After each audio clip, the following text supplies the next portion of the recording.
Hey guys, welcome to Tech Bytes Season 3, Episode 4. This is a series every 2 weeks where I help compile articles into bite-sized packages. Lol.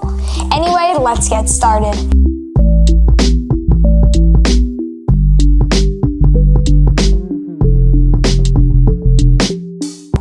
The first article comes from Engadget, a multilingual technology blog network with daily coverage of gadgets and consumer electronics.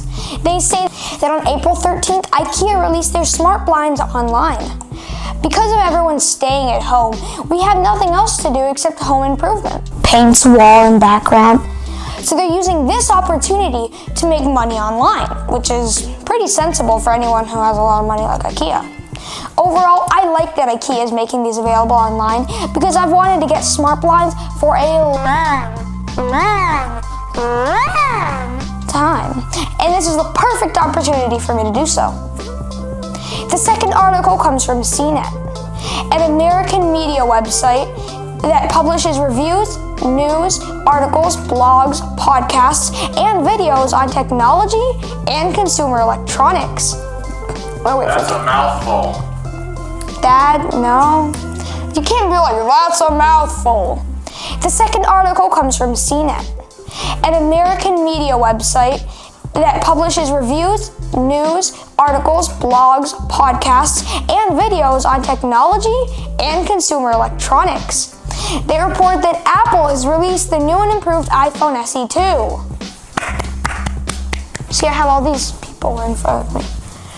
This phone is awesome because it has the newest A13 CPU, 4K recording, and portrait mode.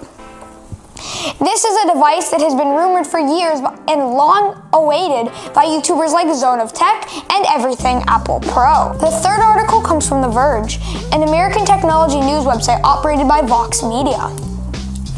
They wrote that Apple's new iPad Pro with its keyboard is heavier than the MacBook Air. This is completely outrageous because once your tablet weighs more than a computer, people get deterred from the tablet. What's a computer? Overall, this is an interesting move from Apple to make their tablet weigh more than laptop. The fourth and final article comes from The Verge again, an American technology news website operated by Vox Media again. They report that DuckDuckGo has partnered with Vivaldi to enable a tracker blocker to help yourself from being tracked in their browser. This is pretty cool, but there's actually already a DuckDuckGo extension that already accomplishes this task for Chrome and Firefox. Overall, I like the effort from DuckDuckGo to help people stay secure. Thanks for watching.